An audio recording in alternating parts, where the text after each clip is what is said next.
Bonjour à toutes et à tous, on se retrouve aujourd'hui sur le canapé d'un monde de jeu avec deux invités exceptionnels. Bonjour Yelena. Bonjour. Bonjour Michael. Bonjour Martin. Vous êtes venus pour représenter BioViva, vous avez fait le trajet depuis Montpellier, le lieu se situe BioViva, pour venir au chalet, pour vous présenter des jeux de société et puis pour parler tout simplement de la maison d'édition, puisque c'est l'un de nos plaisirs, échanger avec les personnes qui constituent les maisons. C'est vrai qu'on les voit dans les boutiques, on voit les jeux, on voit le logo BioViva qui est présent sur la télévision. Donc on a un téléviseur, je vais prendre mon téléphone, je vais envoyer des images, ça vous permettra de réagir, vous faites comme vous voulez, hein. Ne vous inquiétez pas, vous n'êtes pas obligé d'avoir une réaction sur chacune des images, mais ça peut permettre de lancer des sujets de conversation. Poker face, tout ça, on verra, hein, c'est dans un truc... de temps en temps, je lance des blagues, ça surprend tout le monde.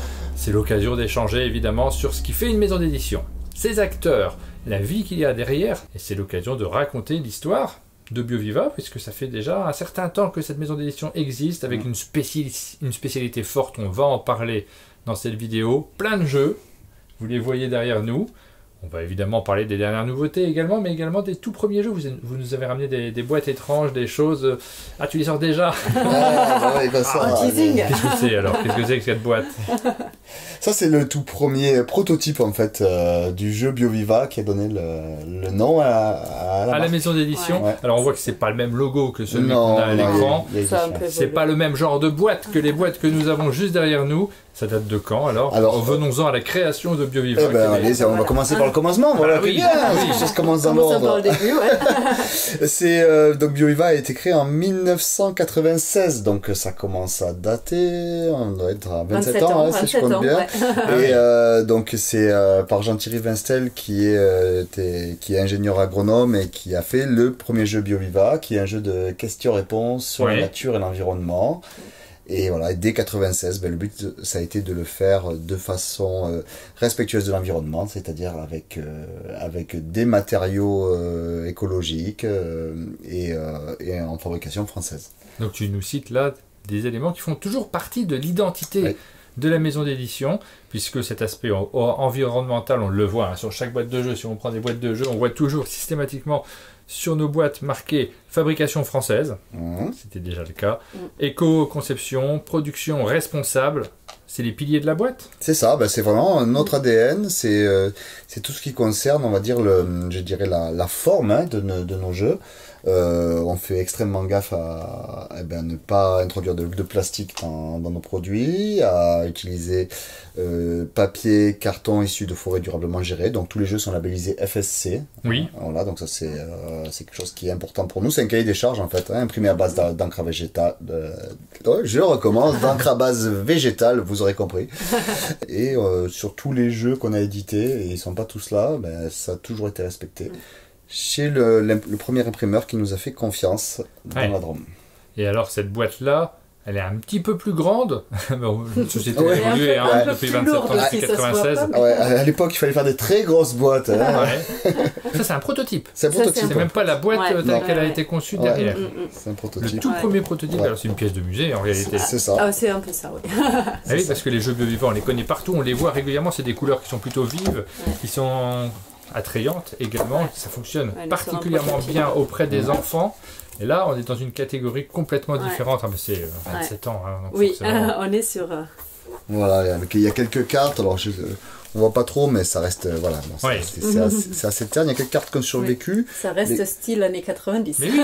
Rétro, ça revient. Il y avait plein de jeux comme ça, et très souvent, quand on parle du lancement des maisons d'édition, on a l'habitude de le faire sur notre chaîne, on a ce genre d'objets. On a vu le premier jeu de Gigamic, vous pouvez retrouver les canapés de Gigamic.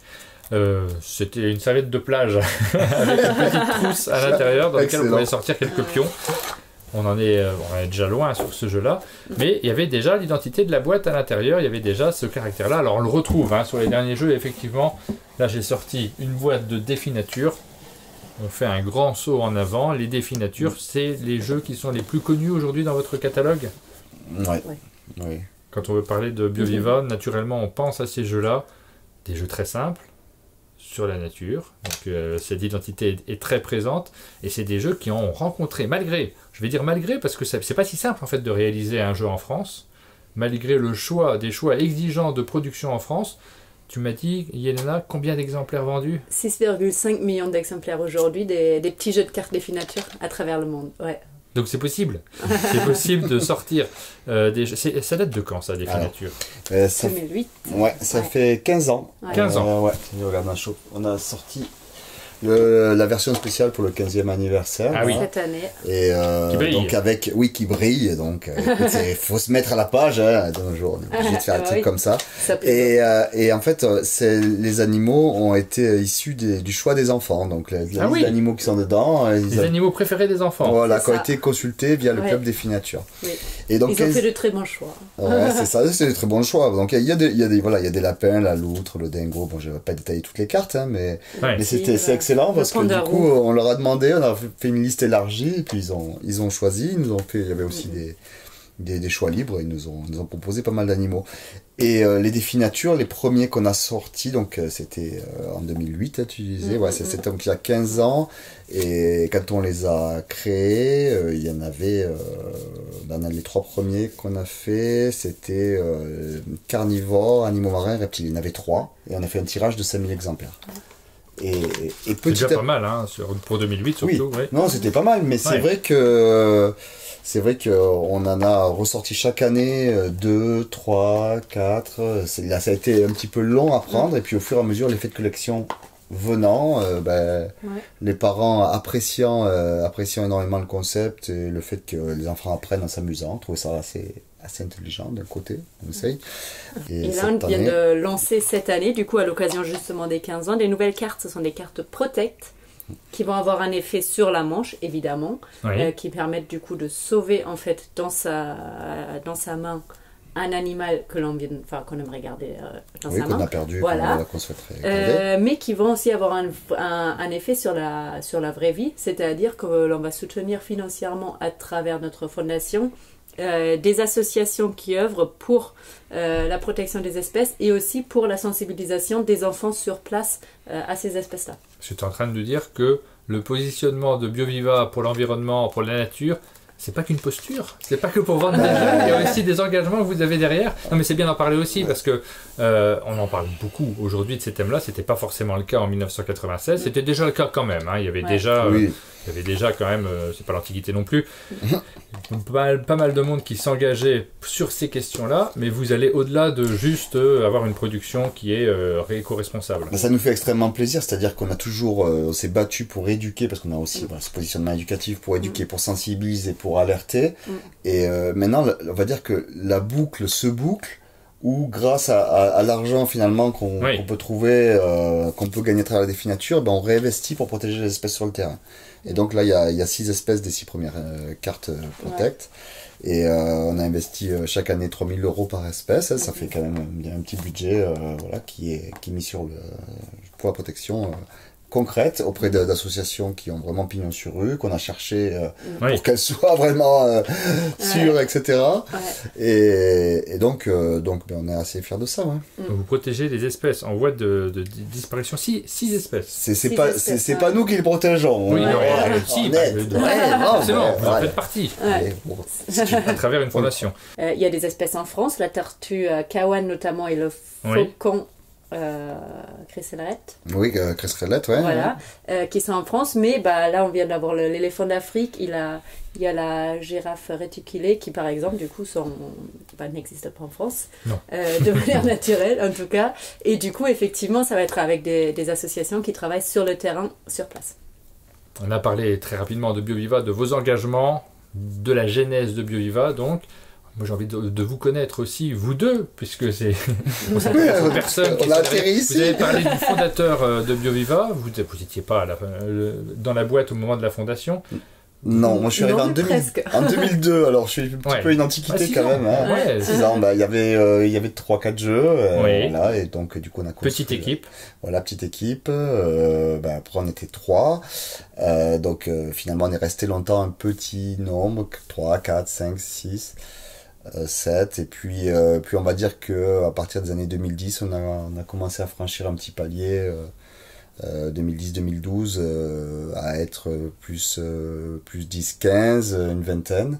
Et maintenant, on est arrivé à une trentaine de personnes. Oui. Ouais. C'est énorme, ça me paraît énorme. Ouais. Alors en même temps, on va le préciser, vous êtes éditeur, mais également vous êtes votre propre distributeur. Donc ça représente aussi des postes, naturellement, dans la maison d'édition. Il faut avoir les personnes qui vont démarcher les boutiques, qui vont aller voir les spécialistes pour pouvoir vendre tous ces jeux que l'on retrouve dans les différentes boutiques. Donc, quel est ton poste exactement, Michael ? Alors moi, je suis le directeur du développement, donc tout ce qui est création des jeux, édition et production. Je gère aussi la partie production, donc voilà. Je change de casquette, mais en même temps, c'est très cousin. C'est lié, ouais. Oui. Donc le développement, il y a des aspects qui sont assez complexes, on va en reparler, de la fabrication. On en reparlera parce qu'il y a une chouette équipe de développement aussi. Et toi, Yelena ? Moi, je suis dans l'équipe communication, du coup, responsable communication. On est 4 aujourd'hui. Quand même, 4. Voilà, avec Frédéric qui dirige le pôle, Robin après qui gère la partie G digital et Léa qui gère les réseaux sociaux chez nous. Et tu es arrivé il y a combien de temps dans la boîte ? Il y a 6 ans. Il y a 6 ans quand même, oui. Donc déjà bien implanté également dans tout l'univers BioViva que tu connais sur le bout des doigts. Donc vous avez des approches qui sont souvent celles qu'on vous présente, vous qui nous regardez sur la chaîne, c'est-à-dire à la fois, effectivement, le côté communication, c'est tellement important, et puis c'est ce qu'on fait là aujourd'hui, on communique également, on le fait de manière positive, puisque c'est l'occasion de vous parler des personnes qui sont derrière, on n'est pas dans la publicité, on est dans une démarche qui est sensiblement différente, et la création c'est absolument essentiel. On reparle un petit peu de l'aspect fabrication en France, parce que c'est un aspect qui est quand même à la fois une fierté, ça on l'a bien compris. C'est 30 emplois sur Montpellier, mais une quinzaine aussi dans la Drôme, 15-20 dans la Drôme. Donc ça c'est aussi... dans la Drôme, il y a les deux aspects, quoi. Il y a l'usine qui fabrique les jeux, donc ça c'est à la fois une fierté, à la fois quelque chose qui est compliqué. Là, on est en train de parler, on enregistre cette vidéo juste avant le salon d'Essonne. Vous m'avez dit tout à l'heure que vous allez aller à Essonne, forcément. Et naturellement, la première question qui me vient à l'esprit, c'est ces jeux sont fabriqués en France. Le fait d'aller sur un salon à l'étranger, c'est aussi pour les produire ailleurs, mais est-ce que c'est pas une problématique ? On sait que le coût de fabrication en France, il est quand même a priori plus élevé qu'ailleurs. C'est l'une des raisons pour lesquelles j'ai des délocalisations. De ce fait, comment vous faites quand vous allez sur un salon tel que celui d'Essonne ? Si tu as la recette, je veux bien. Non, mais je sais pas. Ces jeux, ils sont présents à l'étranger également. Ils sont présents à l'étranger. On est présent dans une quinzaine de pays, mais on fait quand même une part bien moindre de nos ventes à l'étranger qu'en France. Oui. Donc ça, c'est un premier point, c'est qu'on a une grosse marge de progression à l'export, parce que c'est vrai que tout ce qu'on a mis en place en France, ça peut être dupliqué, adapté, peu importe, mais effectivement, je pense qu'on peut vraiment se développer. Et le but, c'est d'arriver à trouver les bons modes de fonctionnement pour faire que nos coûts de production qui sont... effectivement jusqu'à 2 fois plus cher sur certains produits. Il faut le dire quand même, nous pénalisent pas trop. Oui, parce que vous êtes sur des marchés sur lesquels il y a des concurrents qui, eux, fabriquent pas du tout en France et qui donc ont des coûts de production qui sont sensiblement différents. Après, la suite, si tu tires un petit peu la ficelle, si tu fais du grand export, le but c'est d'arriver à avoir un partenaire suffisamment solide et un volume suffisamment conséquent pour pouvoir produire en local également. Ça n'a aucun sens de fabriquer en France et d'expédier des jeux à l'autre bout de la planète aussi. Il faut vraiment être cohérent. Parce que le logo fabriqué en France sur un jeu qui serait vendu aux États-Unis, je suis pas sûr qu'écologiquement ils se disent c'est éco-responsable ça. Là-dessus, ça a pu fonctionner forcément. Donc forcément on peut amorcer la pompe, etc. Mais c'est sûr qu'il faut essayer d'arriver à trouver des solutions locales après, dès que possible. Et comme déjà on a un cahier des charges quand même assez exigeant, trouver les bons partenaires sur place aussi, avec qui on peut travailler dans la confiance et être sûr que toutes nos exigences à nous se respecter aussi sur place. Tu parles de cahier des charges, ça veut dire que quand vous vendez un jeu à un partenaire étranger, que ce soit sous licence ou même si vous faites la production, le partenaire doit respecter vos engagements ? Oui, tout à fait. Ça fait partie de ce qu'on souhaite faire, et ça nous est arrivé de ne pas faire des produits parce que c'était pas... Enfin, de ne pas faire de deal parce que ça ne pouvait pas se faire de façon... D'accord. De la bonne façon, ou que on n'arrivait pas à trouver la bonne façon de fabriquer. Donc dans le respect voilà. Alors maintenant, je pense que les choses ont quand même pas mal évolué sur les dernières années. Ah oui, c'est un sujet dont on parle presque à chaque épisode. C'est vrai. Maintenant, ça devient un sujet récurrent de toute façon. Tout le monde cherche des solutions. Tout le monde ne les trouve pas, forcément, mais en tout cas, c'est une question qui occupe la plupart des acteurs.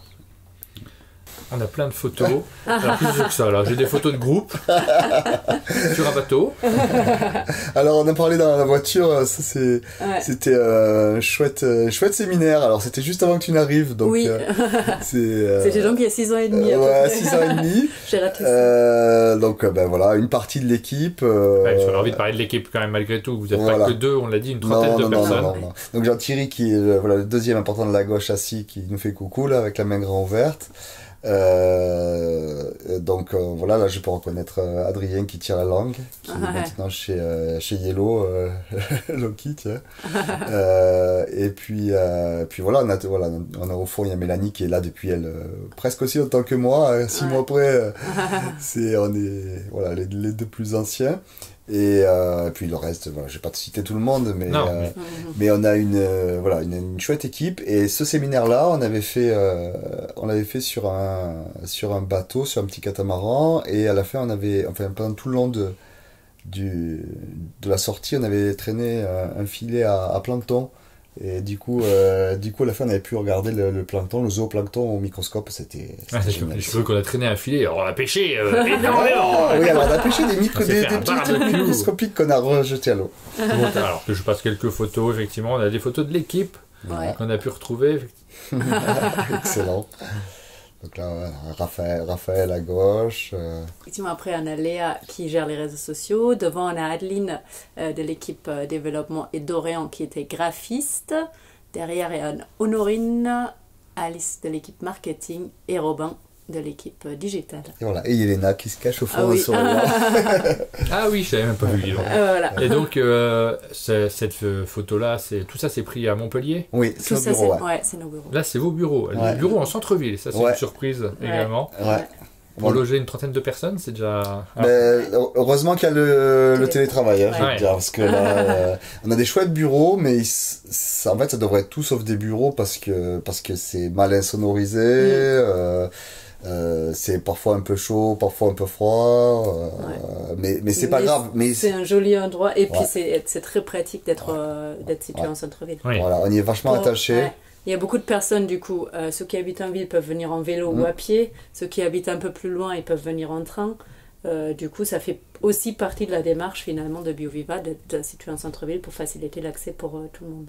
En ce moment, on voit beaucoup de maisons d'édition qui se font racheter, qui changent de propriétaire. Qu'en est-il de BioViva? C'est toujours le même propriétaire? Oui, mais puis c'est pas dans les... C'est pas dans les tuyaux. C'est pas dans les tuyaux. Ça reste quelqu'un qui a fondé sa boîte assez jeune? Oui, je pense qu'au sortir de l'école, sortir des études, donc après un stage de fin d'études à Sainte-Lucie, où il était allé compter les tortues, etc. Voilà. Donc après, il est revenu, il s'est dit que finalement, il n'y avait rien pour éduquer au respect du vivant, quoi. Et donc, démarrer BioViva, puis après, nous, on s'est rencontrés quelques années après, il y a eu plein de gens qui ont fait partie de l'aventure. Et on s'est beaucoup battu. On s'est beaucoup battu pour être là. On continue. Le plus, c'est que voilà, il faut vraiment... rien n'est jamais gagné. Alors, on a parlé des locaux sur Montpellier. Ouais. Là, c'est une photo de l'usine, c'est ça? C'est ça, tout à fait. Ouais. Donc, c'est à Saint-Paul-3-Château. C'est notre fabricant, du coup, qui imprime l'ensemble de nos jeux. Et du coup, là, on voit l'équipe en train d'assembler. Je pense que ça doit être des jeux des finatures. Ouais, voilà, tout ce qui est façonnage et mise en boîte à la sortie finalement de la machine qui découpe les cartes. Ouais. Et donc, il y a 5 personnes. Il y a tout ce qui est aussi logistique derrière. Oui. Alors, vous m'avez dit une quinzaine de personnes qui travaillent dans cette usine et qui, aujourd'hui, consacrent pas mal de son temps de commande. Alors, vous n'êtes pas leur seul client. On n'est pas leur seul client, mais on est leur plus gros client. Après, voilà, c'est quelque chose qui est un vieux partenariat, mais on a des personnes qui travaillent exclusivement pour BioViva au sein de cette usine, ou 80% du temps, ça c'est certain. Ah oui, donc c'est déjà, vous êtes un acteur très important pour cette usine-là. Et on va préciser quelque chose parce qu'aujourd'hui on parle beaucoup, surtout à la suite du Covid, de la difficulté de produire des jeux en France. Et on a eu des acteurs qui se sont lancés dans des tentatives de production avec plus ou moins de succès. C'est-à-dire des jeux qu'ils ont sortis qui n'étaient pas tout à fait du niveau de ceux qu'on peut trouver en Chine, notamment, parce que beaucoup de la production actuelle a lieu en Chine, mais pas seulement. On a de la production également en Hollande, en Pologne, en Allemagne, évidemment. Vous avez une usine que vous avez également aidé à développer. Oui, tout à fait. Aujourd'hui, elle est capable de faire des choses qui sont beaucoup plus complexes. On l'a vu dans les derniers jeux que vous avez sortis avec du punch. Tout est fait dans la même usine. Oui. Alors, le punch est contre-collé. Il y a des choses qui vont quand même dans la Vélodrome. Il y a des sous-traitants aussi qui peuvent arriver à contre-coller certaines pièces, etc. Il y a des formats de boîtes qui peuvent pas être contre-collés sur place. Mais il y en a une moitié qui peut être faite sur place. Donc il y a tout quand même un savoir-faire local, proche, qui peut être utilisé et sollicité. Qui s'est amélioré au fil des années. Oui, c'est vraiment, il y a de plus en plus de cordes à l'arc des fabricants. J'ai l'impression qu'en tout cas, quand je vois les dernières sorties, on arrive à aller vers un niveau de qualité qui va vers le haut. Nous, c'est notre volonté. Oui. D'arriver à améliorer encore les produits BioViva, donc forcément ça suit en termes de façonnage, d'usinage derrière. Il a investi aussi pour de nouvelles machines, notamment pour celle-là, c'est ça qu'on voit. Oui, tout à fait. Voilà, qui a été achetée il y a 2 ans. Oui, 2-3 ans, donc avec une cadence plus importante. Donc pareil, c'est des investissements très lourds, donc après, du coup, nous, on produit toute notre fabrication là. Et il y a aussi un partenariat, donc c'est Graphote, l'usine, et Yvan qui est vraiment le partenaire de départ aussi, qui est un ami, et qui a su vraiment nous épauler, faire des recherches avec nous sur les jeux, sur la façon de gagner de l'argent, d'optimiser, parce que ayant des coûts plus élevés, forcément, il faut essayer d'optimiser. Et ça, c'est un sujet qu'on ne connaît pas très bien, parce qu'on en parle assez peu, même nous, sur le canapé, alors que vraiment, dans les off, quand on se retrouve à table, notamment avec les différents acteurs du monde du jeu, c'est une question centrale. Savoir comment fabriquer les jeux. Il faut savoir qu'aujourd'hui, il y a quelques usines en France, il y en a quelques-unes qui essayent de faire les choses, parfois avec les mêmes outils qu'on retrouve en Chine, mais sans savoir les utiliser de la même façon. Ce qui fait qu'il y a des vraies difficultés, on ne se rend pas compte à quel point c'est complexe de réussir à produire des livres, des jeux, de produire tout ce que l'on trouve dans les produits culturels. C'est pas si simple, ça demande une maîtrise des outils, un savoir-faire, une adaptation aussi, qui n'est pas toujours évidente pour les acteurs. Ouais. C'est de la grande série aussi, ou la moyenne série, enfin ça dépend, il faut arriver à faire que la qualité soit constante sur le moyen long terme. Il y a tout ce qui est arriver à avoir la matière première aussi, les approvisionnements qui ont été récemment assez tendus avec le papier notamment. Sur le papier, post-Covid, le papier a doublé. Donc tu vas me dire, il a doublé dans le monde entier, mais déjà quand tu as des coûts qui sont doubles de ce qui peut se faire en Chine, là tu te dis mince, va falloir serrer, donc on serre nos marges et on trouve des solutions. Donc en groupant des productions, quand c'est un petit peu de volume aussi.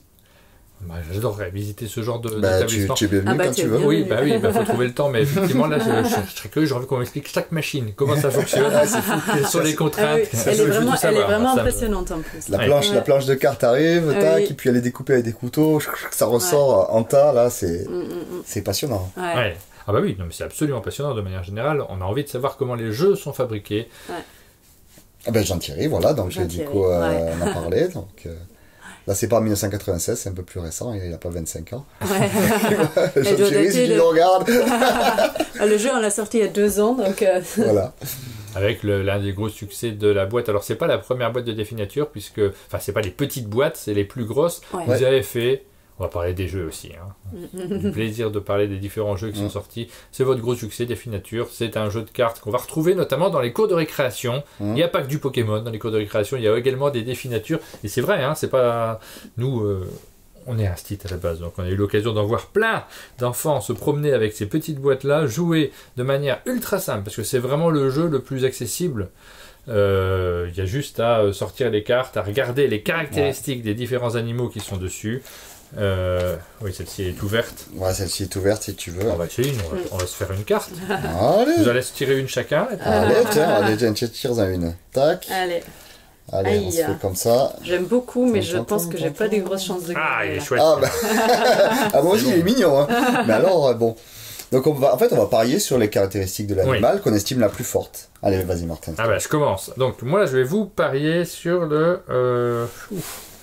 Je sais pas trop, hein. Sur la longévité. J'ai 20 ans. 20 ans, c'est pas mal. Moi, j'ai une carte orange. Qu'est-ce que vous avez au-dessus? Moi, j'ai rouge. Ah, mince. Changer, parce qu'on peut changer de thème si jamais on a une carte d'un autre type. Moi, mon espèce, c'est vraiment en voie de disparition. Ouais. 12 ans, moi j'ai que 8 ans, donc... Là, j'ai gagné. Voilà, je récupère vos cartes. Il joue à domicile aussi. Avec mon tigre de Sumatra. Oui, c'est super simple. Mais c'est pas tout dans le jeu. Il y a effectivement cet aspect-là de on va s'affronter sur un truc, on regarde, on essaye de deviner. Tu avais le panda roux. Et moi j'avais en voie de... c'est un animal qu'il faut protéger également. Et tu avais l'hérisson d'Europe qui, c'est bon, on a, malgré les voitures... malgré qu'il soit aussi un petit peu en phase de déclin, parce que les haies disparaissent, etc. Je crois qu'il est encore en catégorie verte. Hein. C'est ça qui est sympa aussi dans les défis nature, c'est qu'il y a des catégories. Quand les espèces elles sont vertes, les pastilles elles ne sont pas en danger. Jaune, orange, rouge, elles sont de plus en plus en danger. Et là, on peut changer la caractéristique de bataille. Et donc, c'est une règle issue de la réalité et qui a été finalement adaptée en jeu de cartes. Ça me fait penser aussi aux cartes animaux qu'on trouvait parfois dans les boîtes de chocolat, je vous l'ai déjà dit, mais avec un jeu derrière quand même. Donc, oui, les boîtes de chocolat, c'était les merveilles du monde, oui, c'est ça, écoute, je suis obligé je sais pas si on peut citer des marques, etc. Écoute, j'en reparle, tu sais pourquoi? Et si t'achètes des merveilles du monde, tu vas trouver une carte défi nature dedans. Ah oui, ça y est. C'est la boucle est bouclée. La boucle est totalement bouclée. En fait, la marque a été relancée cette année. Ah oui, au début de cette je pensais que ça avait complètement... Ah, j'adorais. En fait, c'est une start-up marseillaise qui s'appelle Crocola, qui a repris du coup les droits sur la marque et qui a relancé Merveille du Monde. Et comme ils souhaitaient évidemment réintégrer les cartes sur les animaux, ils nous ont contactés pour intégrer des cartes défi nature. Je savais absolument pas. Quand j'étais gamin, j'adorais déjà le chocolat de base. Vous en avez ramené? C'est vrai, ça, on est bête. Hein.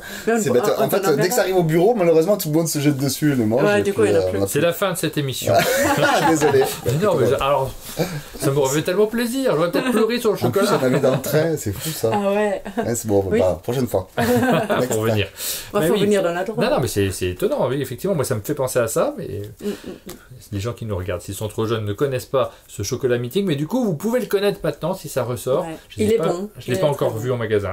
Je pense qu'il commence à être bien diffusé et puis c'est du chocolat équitable, bio, etc. Donc ils ont bien fait les choses et c'est assez fou parce que c'était une marque d'une grosse multinationale et là la marque est tombée en désuétude et c'est une petite PME française qui l'a racheté quoi.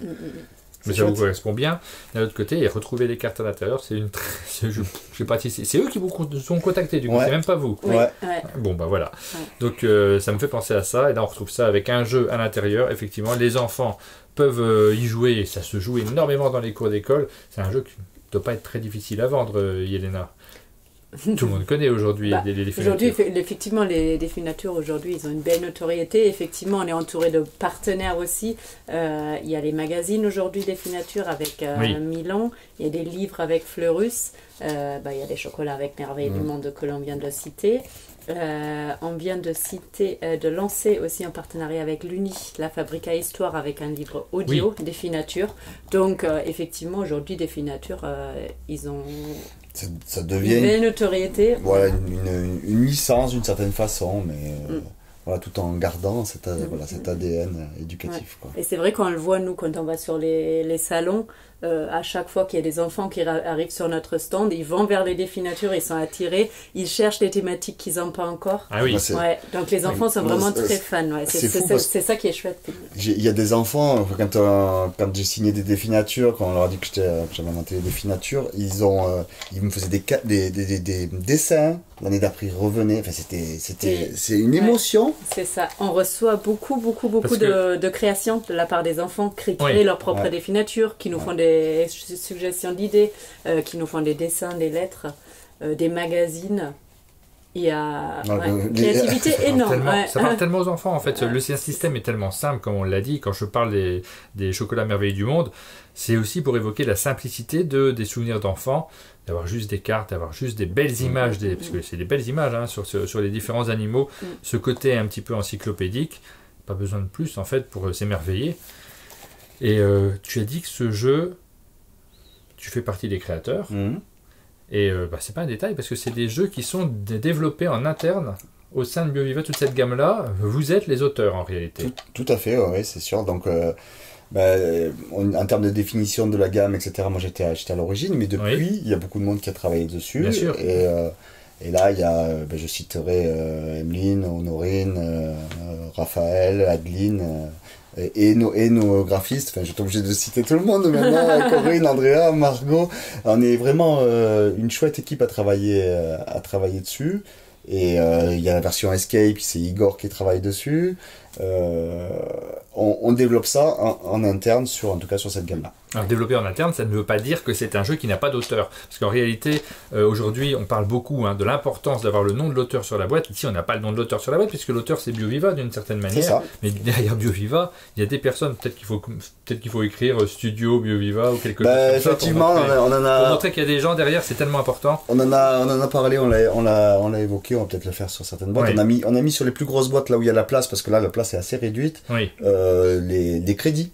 Oui. Voilà, des crédits un petit peu qui a travaillé sur le jeu, sur la responsabilité éditoriale, sur la direction artistique, etc. Définature héros, je regarde un petit peu les thèmes. Super pouvoir des plantes, vous avez des thèmes qui sont très très variés. Roi de la savane, roi du camouflage, les fromages de Franche-Comté. Très très bon d'ailleurs. Franchement, on allait faire un petit tour dans la fruitière tout à l'heure. Faut venir au canap rien que pour ça, pour venir acheter. Rien que pour ça. Il y a une tradition. Non, pour moi aussi quand même.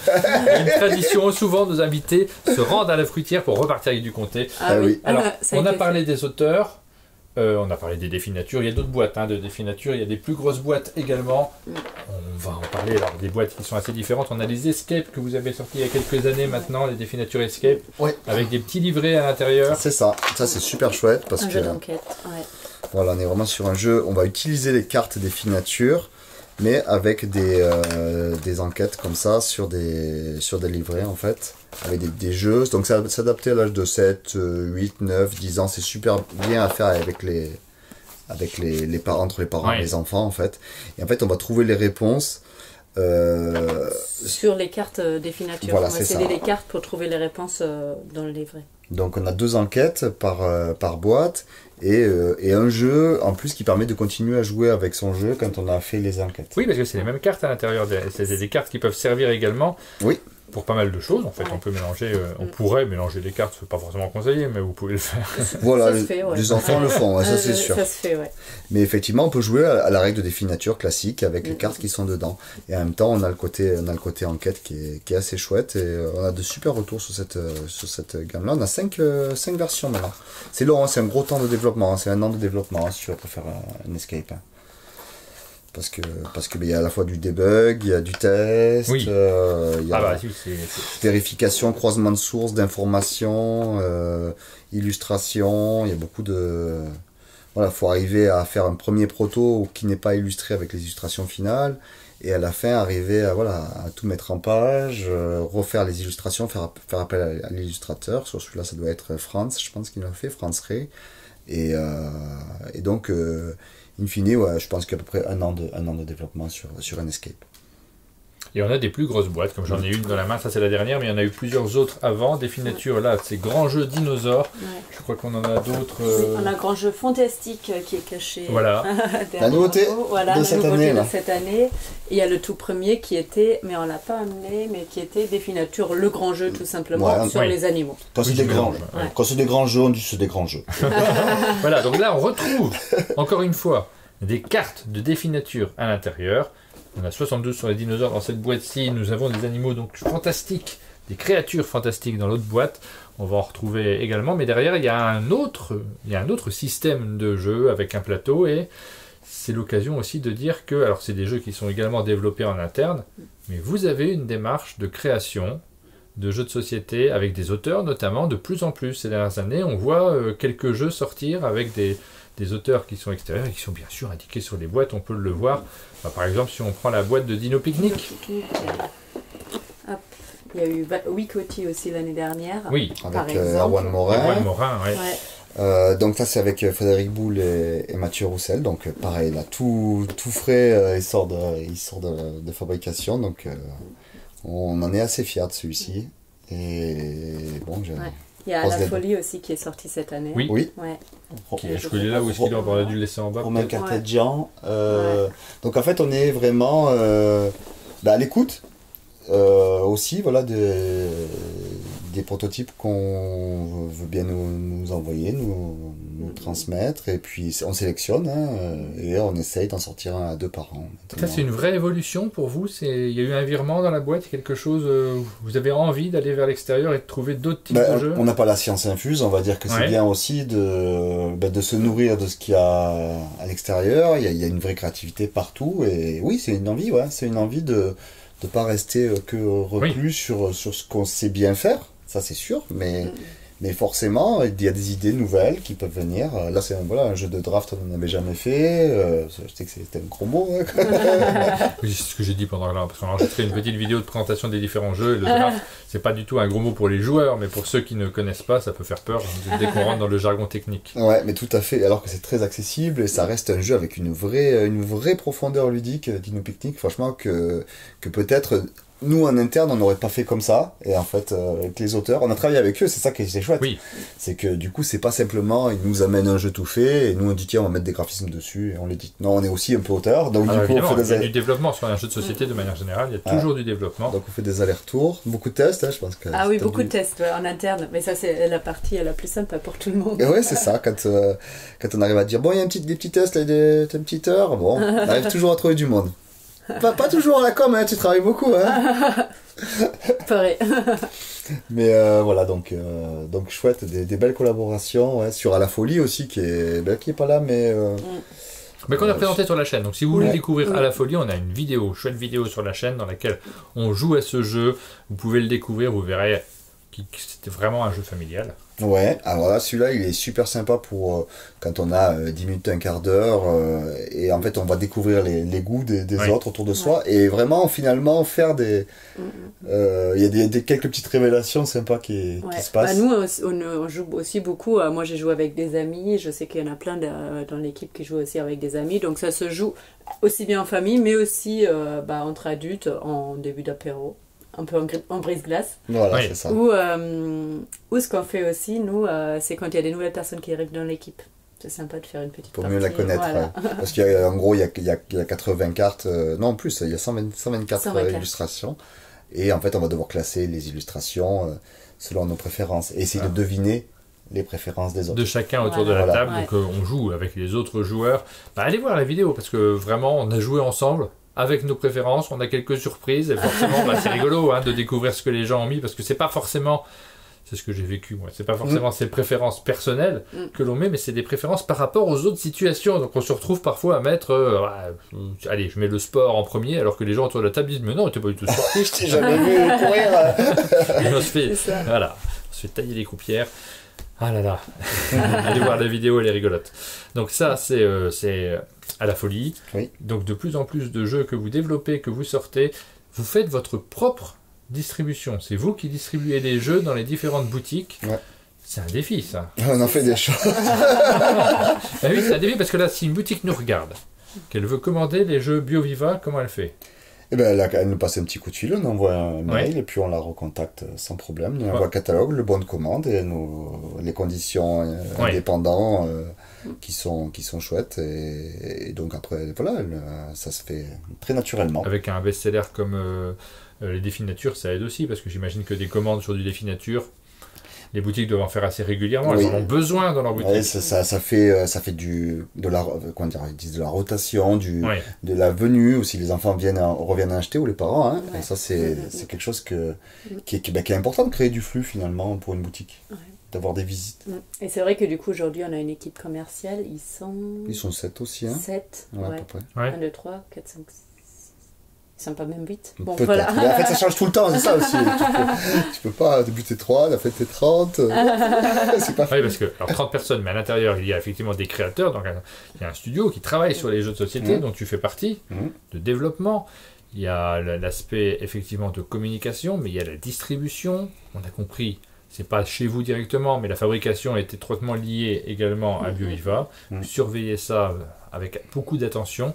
Donc forcément, tout est un peu fait en interne, mais finalement, il y a beaucoup de cordes à votre arc. C'est pas si simple de tout faire. C'est compliqué aujourd'hui en termes de distribution. Est-ce que vous avez pour être présent à la fois dans les boutiques spécialisées et les toutes petites boutiques de centre-ville, sans parler même de la grande distribution, parce que tu m'as dit qu'il y avait du défi nature en grande distribution également. Ouais, alors c'est vrai qu'effectivement, il y en a qui peuvent dire tiens, BioViva, je vous vois toujours dans les grandes boutiques, etc. Ouais. On a un catalogue qui est tellement large, avec des jeux justement d'auteurs qui peuvent aussi aller en boutique, on peut être présent un peu partout, on va même être présent dans des zoos. Ouais. Des magasins bio. Ou des magasins bio. Dans les jardineries. Et en fait, avec des jeux comme Défi Nature, finalement, c'est juste une occasion finalement de mettre le jeu en lien avec les enfants, les parents, et ça c'est ce qu'on a toujours fait, parce qu'on se débrouillant par nous-mêmes, on a pris cette voie-là d'essayer de dire tiens, il y a pas que les boutiques spécialisées en jeux, ou que les boutiques en jouets, ou que des grandes chaînes. Non, il y a vraiment, on parle à tout le monde. On a vocation aussi, de par ce qu'on souhaite transmettre, à essayer de parler au plus grand nombre. Donc oui, c'est pas facile, parce que forcément il faut jongler avec les desiderata des uns et des autres, mais on essaye de faire en tout cas pour les petits, moi je veille toujours à ce qu'on ait des chouettes conditions, ça c'est sûr. Et après les plus grands, on essaye de faire au mieux, hein, on n'est pas toujours dans la même position.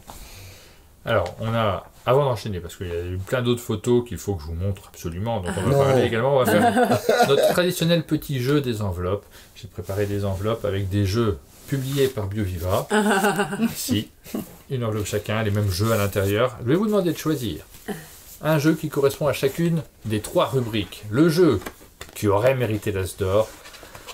C'est rien de prétentieux, mais simplement quand on publie un jeu, on a envie aussi de le mettre en avant et de dire celui-ci, j'y tiens particulièrement et mériterait un prix. Le jeu sur lequel vous auriez un regret, c'est pas forcément quelque chose de négatif, et ça peut être simplement de se dire tiens, celui-là, j'aurais aimé qu'il marche mieux pour qu'il vous donne des idées.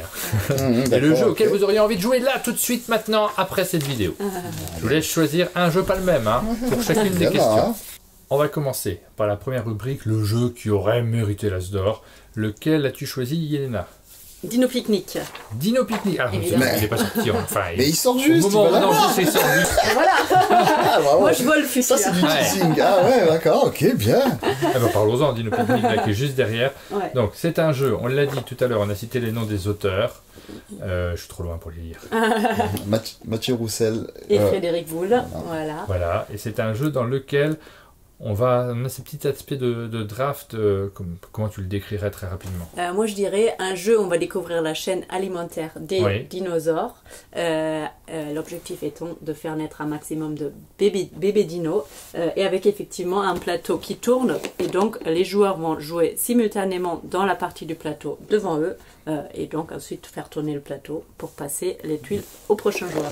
Là où c'est intéressant, c'est qu'on voit tout ce qui est à disposition. Donc, au bout d'une ou deux parties, on comprend vite que dans notre stratégie de choix, on va voir ce qu'on va laisser aussi aux autres. On commence à regarder les jeux des autres. Et il y a une belle tension ludique, parce qu'on joue tous en simultané. Ah oui, il y a un vrai jeu derrière. Alors, il y a un côté dans lequel, effectivement, on va pouvoir jouer avec des enfants. C'est ce qu'on disait, parce qu'on a tourné une petite séquence juste avant. Dans les jeux de cartes de draft, parce que la plupart des jeux de draft sont des jeux de cartes. Dans les jeux de cartes, c'est compliqué pour un enfant de tenir toutes les cartes et de réussir à analyser. Et là, il n'y a pas de cartes, c'est juste un plateau tournant. Donc on va avoir la possibilité de se rendre compte en permanence de ce qu'on prend et de ce qu'on laisse aux autres joueurs, ce qui rend le jeu à la fois accessible aux plus jeunes, mais complètement familial, parce qu'il y a un vrai jeu derrière. Ça, c'est une ligne directrice que vous avez, le fait de produire des jeux qui sont assez familiaux. Oui, effectivement, tous nos jeux finalement sont familiers aujourd'hui. Il y a beaucoup de jeux, ça démarre à 3-4 ans, mais c'est vrai que la majorité de nos jeux aujourd'hui est accessible à toute la famille. Oui, on a une collection qui s'appelle la collection famille, hein, du coup c'est pas pour rien, et c'est effectivement le fait d'arriver à ce que tout le monde puisse repasser un bon moment ensemble autour d'un jeu de société, se sortir un petit peu des écrans si possible. Et donc ça c'est vrai, c'est assez important, c'est ce qu'on souhaite faire, et de plus en plus aller à des jeux dans lesquels les enfants vont s'amuser entre eux, les enfants et les parents vont s'amuser ensemble, et même les parents entre eux, s'ils peuvent passer du plaisir sans les enfants, c'est chouette, c'est le pari réussi. En tout cas on essaye d'aller vers là. Ouais. Et donc je pense que ce jeu là il remplit il coche toutes les cases. Voilà, prenez du plaisir sans vos enfants. Quel est le jeu que tu as choisi? Alors écoute, le choix a été un petit peu imposé, donc mais bon, non, je pense au jeu BioViva. Alors celui qui s'appelle juste BioViva. Ouais, c'est ça, le premier jeu, dont le photo était là. Qui existe toujours, voilà, mais plus du tout avec la même boîte. Alors, il n'a plus la même tête, hein. Il est tout bleu, voilà.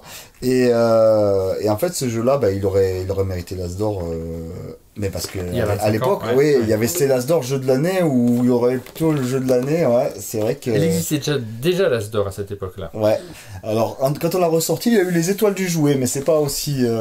c'est pas le même type de prix. Ouais, c'est pas... Alors, en termes de prestige, j'en sais rien. Sache quand même que l'As d'or, d'il y a 27 ans, n'a pas du tout le même prestige que l'As d'or d'aujourd'hui. Hein, je crois qu'il y avait même le jeu de l'année et l'As d'or, il y avait un truc comme ça. Où les ça, deux c'est en 2004, les deux se sont regroupés, mais sinon, en 2004, dans ces eaux-là, 2003 peut-être.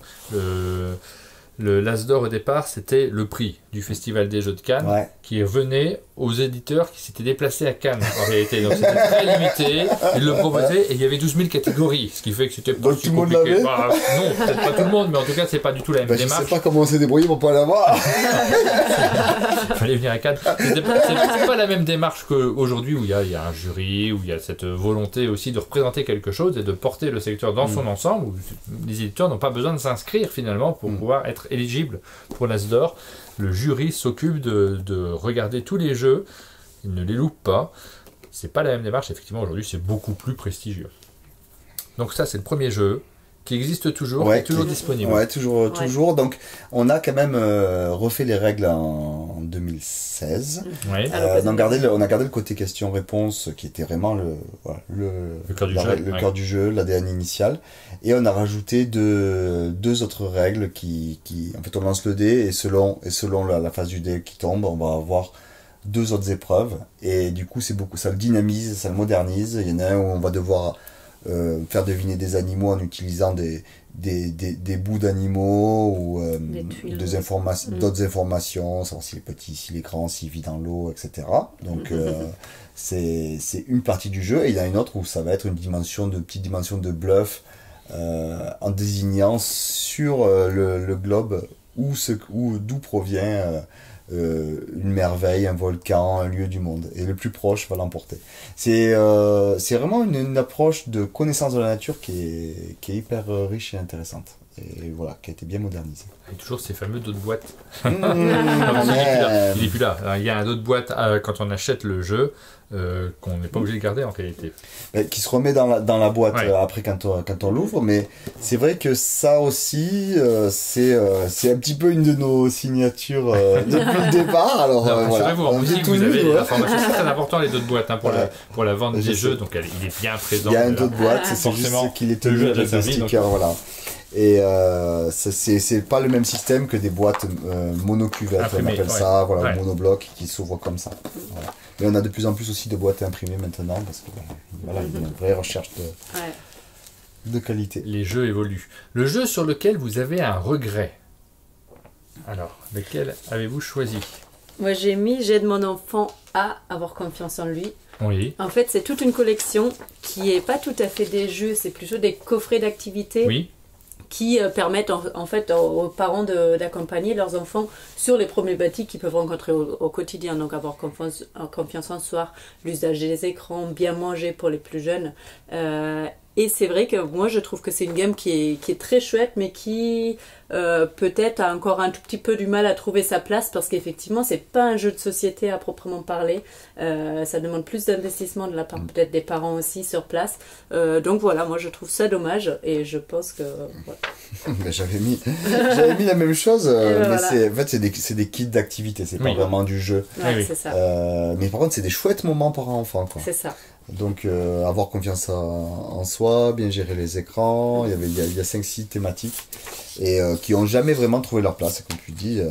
Donc petit regret, en plus on l'a refait, on les a ressortis avec un nouveau format, après des groupes de discussion avec des parents, tout ça. On a fait intervenir des experts, des pédopsychiatres, etc. qui nous ont conseillé. Et voilà, ça a pas... On a mis beaucoup de choses dedans. C'est compliqué, il y a plusieurs aspects. Il y a à la fois la distribution, parce que pour réussir à bien distribuer ces jeux pour trouver le public, une part de communication, peut-être, j'en sais rien à ça, parce que faut que les gens connaissent les jeux.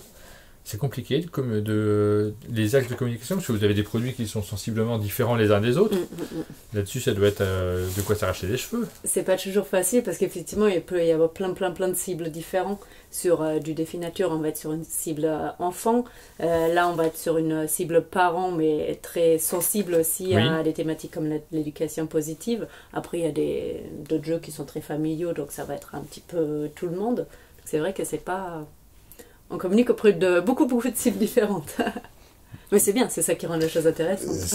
C'est un travail tous les instants, hein.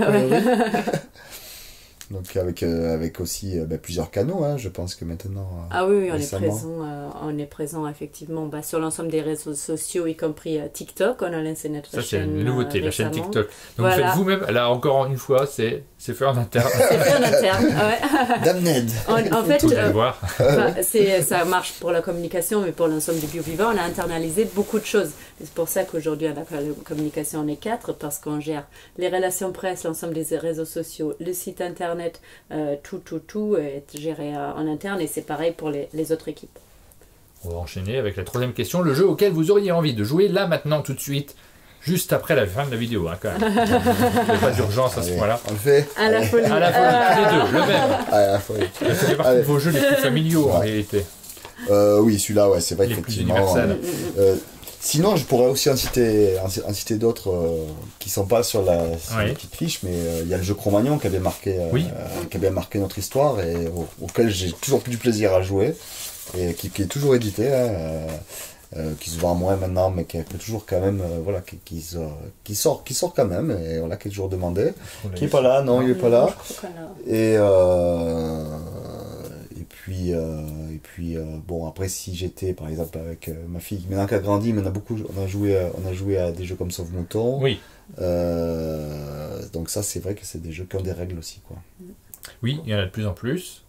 Vous développez vraiment ce secteur-là. On a de plus en plus de jeux familiaux, dont on a l'occasion de parler nous aussi sur notre chaîne, parce que c'est vrai que les défis nature, moi je trouve ça super, mais on va pas en parler tous les jours, puisque il n'y a pas... Mais si, tu je veux bien, mais malgré tout, en termes de règles, on reste toujours un peu sur les mêmes, et là, vous faites évoluer la boîte, vous avez de plus en plus de jeux sur lesquels on a la possibilité aussi, nous, de vous présenter des jeux, de vous les faire découvrir, d'y jouer également, et d'en parler sur la chaîne dans nos différents formats. Je pense qu'on l'avait fait sur Cro-Magnon, je crois me rappeler. Je me souviens plus très bien, mais il me semble qu'on a déjà eu l'occasion de présenter des jeux dans des formats de critique. Peut-être, mais c'est vrai que c'est pareil, Cro-Magnon est sorti, je pense qu'il est sorti 2009, à peu près à la même époque que les défis nature, et puis on en a refait une nouvelle version en 2018. 2009, on n'avait pas trop de chance. On l'a refait en 2018. Mais sur celui-là, je pourrais 2018, c'est plus possible. Sur celui-là, je pourrais avoir un petit regret. C'était un des premiers jeux d'ambiance, quoi. Oui. Et on a dès 2008-2009, on a fait des jeux d'ambiance à une époque où il y avait finalement très peu de jeux d'ambiance. Ça n'existait pas trop. Il y a peut-être Cranium. Alors, il y a un domaine dans lequel qu'on n'a pas trop abordé. Vous parlez effectivement de l'environnement, mais il y a également une démarche. Vous prenez en compte tout ce qui est un peu scientifique également dans vos jeux. Très souvent, vous avez des partenaires sur les différents jeux que vous avez publiés. en fonction du thème, ça ne va pas être toujours les mêmes. C'est quelque chose que vous faites systématiquement ? Ouais, systématiquement. Ouais. Oui. Déjà, effectivement, dans l'équipe développement, donc dans l'équipe de Michael, il y a des personnes qui ont un background scientifique, tout simplement dans l'idéation scientifique ou qui ont fait des études dans le domaine. Donc, effectivement, quand ils vont rédiger les contenus d'un défi nature, ils connaissent effectivement tout ce qui est croiser les sources pour trouver les bonnes infos. Et après, pour certains jeux, on va encore plus loin. Ouais, tout à fait. Donc, effectivement, on va s'appuyer sur des experts quand nos savoirs atteignent un bout. Par exemple, sur Dino Picnic, sur le grand jeu dinosaure, sur tous les défis nature dinosaures, on s'appuie sur un paléontologue de Montpellier, là, Thierry Tortosa. Donc, je parlais tout à l'heure des jeux sur l'éducation positive, on s'appuie sur des pédopsychiatres. Sur Gym Animaux, qui a été un de nos autres jeux, on s'appuie sur une psychomotricienne, pardon. Donc voilà, vraiment on va toujours aller chercher les savoirs scientifiques, les expertises qui font qu'on peut faire valider les jeux. Là on est en train de réfléchir à un défi nature, attention teasing, Monde des coraux. Après on parlera plus de défi nature. On s'appuie, on va faire relire par des spécialistes des coraux. Oui. Parce que on connaît la nature, on peut trouver des informations, mais on peut aussi se planter, et donc le but c'est que... Et la recherche, elle peut aller vite aussi des fois, du coup, pour avoir vraiment les dernières informations, c'est mieux de s'appuyer sur des experts. Et la science nous inspire des mécaniques de jeu, ça c'est fou. Ah oui? Ouais, par exemple, l'exposition des dinosaures sur le grand jeu dinosaure, sur celui-ci, en fait, le plateau, il y a la tectonique des plaques, donc le plateau s'écarte au fur et à mesure, donc il y a au bout d'un moment quand les plateaux sont écartés, tu peux plus déplacer tes dinosaures d'un continent à l'autre. Donc ça, c'est scientifique. Et la partie se termine quand la météorite vient frapper la Terre. Donc tout ça, ça fait que finalement, on sait des règles qui sont inspirées par la nature et voilà, qu'on essaye d'appliquer dans les jeux.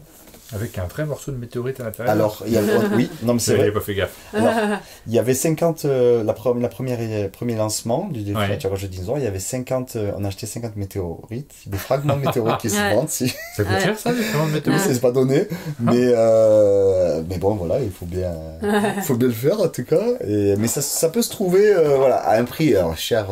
Ça peut être. C'est une question d'enfant. Moi, je fais des questions d'enfant. Parce que ça coûte cher. Ça coûte des météorites, je vais en acheter un. Un fragment de météorite qui fait quelques grammes, ça va pas coûter 10 000 €. Ah, sinon, ça va être dingue. Mais non, il y en a acheté une cinquantaine. On les a mis dans des boîtes au hasard avec les contrôles d'huissier, tout ça. Et donc, il y a 50 enfants qui ont eu un petit bout de météorite à la place d'avoir un caillou. Il cherche. Un petit bout de météorite. Et non, c'est de la lave. C'est pas mal, hein. C'est de la pizzolane. C'est vrai, oui, parce qu'on met des vrais cailloux dans nos boîtes. Ouais, des vrais cailloux. C'est un des rares jeux avec du caillou dans la boîte. Ouais, ça permet par rapport à certains jetons ou pions, on gagne un petit peu, on trouve un petit peu. Il n'y a pas de petites économies. Le week-end, on va faire la randonnée, on va chercher des cailloux. C'est ça. C'est pas si évident que ça coûte moins cher. Non, c'est pas si évident, je déconne. On a plusieurs gammes du coup qu'on va trouver. La gamme des défis nature, on en a parlé. Le BioViva Famille. Les énigmes, on n'en a pas parlé. Ça oui, tout à fait. Une petite boîte d'énigmes qui sont où là-haut. Ouais. Super. Ça va aller. Allez, assez. C'est dur de se lever de ce canapé. Le problème, c'est qu'il est très bas et on a eu énormément de limbago. Donc ça, c'est des petites boîtes d'énigmes. Ouais. Du coup, si tu veux en parler. Ouais, les énigmes, c'est un jeu, une mécanique simple finalement, avec des mots à faire deviner aux autres joueurs à l'aide d'indices. Hop, voilà, là on est sur la thématique espace, donc les énigmes, là c'est 9 ans et plus, mais ils existent pour différentes tranches d'âge, donc il y a à partir de 7 ans, à partir de 5 ans, mais aussi à partir de 3 ans, donc on peut jouer à tout âge. Et moi c'est bon, j'ai plus de 3 ans. On peut en faire une. Allez, on peut en faire une. Allez, vous voulez en faire une? Ouais. Allez. Premier indice, on m'a imaginé dans de nombreux films de science-fiction. D'accord. La catégorie, c'est quoi? L'homme et l'espace. Parce qu'à chaque fois, il y a 5 catégories. Les extraterrestres. Ah voilà. Direct. Alors là, cet homme a des super pouvoirs. Je trouve toujours la première question. Vas-y, une autre. Une autre. Je regarde. Système solaire. Le survol de ma surface par une sonde en 2015 a permis d'en connaître plus sur moi. Non, c'est pas Neptune. En 2015. C'est pas Neptune. Vas-y, un autre indice. Non, attends, c'est le premier indice. Non, il va pas comprendre la règle après si elle dit pas deux indices. D'accord, alors je me tais. D'accord, non, je t'embête. Je mets 248 ans pour tourner autour du Soleil. C'est une grosse planète. 248 ans, elle est loin. Ouais. C'est Jupiter. Uranus. Non. Je me trouve dans la ceinture de Kuiper, au-delà de l'orbite de Neptune. Au-delà de Neptune Vénus non, bah non, c'est pas proche. Vénus. Non, c'est proche. C'est tellement... au-delà de Vénus... Au-delà de Vénus Non, pardon. Est-ce que c'est au-delà de Neptune bah oui. Mais qu'est-ce qu'il y a au-delà de Neptune? On a dit que c'était pas Saturne. On va toutes les faire. Hein. Mon plus grand satellite naturel s'appelle Charon. C'est Pluton? Ouais, c'est Pluton. Ah, voilà. Oui, bien vu. Bravo. Voilà. Donc tu gagnes toujours dans l'espace. Et du coup, effectivement, là, on vient d'apprendre tout un tas de choses sur Pluton. Donc, c'est aussi l'idée des énigmes. Donc, des fois, on va vite connaître et des fois, on va chercher un petit peu plus longtemps. Ce qui nous permet de découvrir plein de petites anecdotes sur la thématique du jeu. Un vrai jeu de quiz. Ouais. Donc ça, c'est les énigmes. Il y en a plein. Hein. On a énigmes, espace, préhistoire, ici, là-haut, ville des pays. Il y en a beaucoup. Tu sais combien il y a de boîtes Non, je suis complètement piège. Pareil, ça change chaque année. Non, il y en a beaucoup plus. Une vingtaine. Je pense qu'il y en a une vingtaine. Je pense qu'il y en a une vingtaine. Et des définatures au moins 60. Ouais. Oh là là, ouais, plus de 60. On les veut tous. Il y a des gens qui les ont 70 parce qu'on sort des versions sur les Dom-Tom, on fait des partenariats. Peut-être avec le Définature Hero là, qu'on a sorti il y a pas longtemps, juste parce qu'on a fait une collaboration avec le département et on a mis en avant la faune de l'héros. Ouais. Donc sur les énigmes, c'est chouette parce que ça touche aussi toutes les tranches d'âge. Ouais, c'est ça. Et c'est des thématiques qui sont souvent vues en classe aussi. Du coup, c'est une manière ludique d'apprendre sur ces thématiques-là. Voilà, donc elles sont illustrées à chaque fois et il y a des petites illustrations. C'est France Ray qui les illustre, c'est toujours assez drôle. Ouais. Et il y a un plateau et une règle spécifique du coup, qui permet d'intégrer le plateau avec une petite pichenette et une nouvelle règle qu'on vient de sortir justement qui met en valeur les illustrations aussi. Oui, exactement, avec un petit cache-carte où tu vois juste l'illustration, du coup tu peux avoir que l'illustration des fois pour deviner, etc. Ouais. Donc on a travaillé aussi la longévité des jeux avec cette règle. Alors il y a des jeux coopératifs, là c'est les gammes qu'on peut trouver sur votre site internet. Alors il n'y a pas forcément tout parce que vous faites maintenant par exemple les jeux d'ambiance, je ne sais pas dans quelle catégorie on les met. Dans famille. Ils seraient intégrés dans la gamme famille. Ouais. Et on a des jeux d'éveil. Ouais. Alors, est-ce qu'on en a ici Trinature. Oui. Alors, vous l'avez tout à l'heure. Oui, il me semble aussi. Je vois Fabulo. Alors, Fabulo, ça c'était juste pour le clin d'œil. C'est un des tout premiers jeux qu'on a sorti aussi. J'en relève. Avec le vieux logo là. Il le prend. Trinature, il était pas. Trinature. Il était derrière? Non, peut-être. Non. Il y a trop de jeux. On les a mélangés, on les a perdus. Donc là c'est une gamme éveil parce qu'effectivement là c'est vraiment pour les plus petits avec l'âge indiqué très clairement sur la boîte, la fameuse gamme éveil. Il y en a combien de petits jeux éveil? Là on en a 4 dans cette gamme là. Donc il y a Trinature, il y a Cache Nature, il y a Pousse Nature et Miam Nature. Miam Nature exactement que j'ai oublié. Voilà. Et c'est une chouette gamme parce qu'on a développé avec des groupes de parents et des instituts aussi. Et donc Fabulo, c'était vraiment, c'était pour montrer aussi qu'on fait ça depuis longtemps. Ça, c'est date de 2004, je pense. Tu vois, il a un petit peu vieilli le carton, je pense, et un petit peu. On devait raconter des histoires. Mais oui, c'est une très belle gamme, la gamme Récré Nature. Il y a des belles pièces en bois aussi. On a à chaque fois des accès autour d'un enseignement. C'est ça. Chaque jeu va accompagner un apprentissage en fait. Pousse Nature, ça va être sur le cycle de vie. Miam Nature, sur qui mange quoi. Trinature, sur les animaux, est-ce qu'ils se déplacent en marchant, en rampant, en nageant. Ouais. Et aussi la logique de tri, parce que c'est vrai que les enfants, ils doivent arriver ils aiment bien trier de façon naturelle et arriver à classer en fait. Et ça leur apprend une certaine logique. Donc, et effectivement, la mécanique qui change pour chacun des jeux. Donc à chaque jeu, une nouvelle thématique et une nouvelle mécanique. Du coup, ça fait pas mal de renouveau. Alors, on arrive tranquillement sur la fin de cette vidéo. On a parlé un petit peu de tout ce que représente BioViva. On a envie de terminer en ouvrant sur l'avenir. Est-ce que... alors, on a tourné des petites séquences sur les jeux qui viennent d'arriver. Est-ce que vous avez des pistes de développement, des choses de prévues pour les années suivantes qui vont tout révolutionner, des nouveaux jeux auxquels on ne s'attend pas du tout, comme défi naturiste par exemple. Défi naturiste, oui, voilà. Justement, j'étais en train de me dire, merde, je suis un peu à sec. Ok, c'est bon, on va de suite téléphoner au bureau. Ouais, voilà. En plus, on n'est pas loin du Cap d'Agde, donc... on pourrait tout sortir du coup. Alors, on va continuer à développer les défis de nature, ça c'est certain. Je parlais tout à l'heure du monde des coraux. On va faire un autre sur la thématique trop mignon, qui a été aussi choisi par les enfants, donc qui plaît bien. Le troisième qu'on fait pour l'année prochaine, tu vas me le dire? Ouais, si, c'est sur le sport. Ah, bien sûr, voilà, c'est sport. Ah oui, les opportunistes. Non, mais c'est vrai, sport olympique. Sport olympique, bon, c'est dit qu'il y avait peut-être un petit quelque chose à faire. On avait failli sortir un défi nature sport il y a quelques années en arrière, et puis on en avait trop en même temps. Ouais. On l'a mis de côté, et puis là, on s'est dit, tiens, c'est peut-être l'année où on peut le sortir. Enfin, un jeu où je vais tout gagner. Voilà. Ah bah oui, des grands sportifs. Ah bah non, mais grande culture sportive. Et puis donc vous continuez à développer des jeux avec des auteurs, avec un développement qui s'est accéléré ces dernières années, en termes de développement de création originale également. Et les auteurs peuvent vous contacter? Oui, bien sûr. Vous êtes en recherche, vous êtes à l'écoute? Ouais, tout à fait. C'est Igor que certains... voit sur les salons, on connaît Igor Davin qui s'occupe de toute la présélection, la sélection, puis après on voit ensemble ce qui peut être retenu.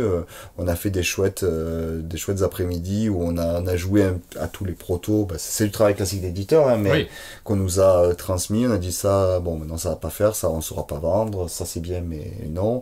Ça, oui, l'année prochaine on en a un nouveau qui va arriver. Avec une petite dimension de bluff, de pari assez sympa. Donc qui est en cours de préparation. Je ne veux pas en dire beaucoup plus pour le moment parce que non, c'est pas le moment. On reviendra. On aura oui, avec grand plaisir. On arrive tranquillement sur la fin de cette émission. On vous remercie d'être venu jusqu'au chalet, d'avoir fait le déplacement pour nous présenter ces différents jeux. Puis là ici on est vraiment dans la nature, donc vous êtes accueillis dans un milieu qui n'est pas du tout hostile. En ce qui concerne votre gamme de jeux notamment, puisque ça recoupe un petit peu, on fera des balades dans la nature juste derrière, on aura l'occasion, si vous voulez faire un défi nature sur les vaches, on a tout ce qu'il faut ici. Des photos tout à l'heure. C'est vrai, pour les prochains jeux. Merci beaucoup à vous, n'hésitez pas à commenter, à nous raconter votre perception des jeux BioViva, ce que vous avez vécu, si vous connaissez effectivement la gamme défi nature, et pas que, si vous connaissez également les autres jeux dans les commentaires, on est toujours très attentifs à ce que vous nous écrivez. Je vous donne rendez-vous très bientôt pour de nouvelles vidéos sur notre chaîne. À bientôt!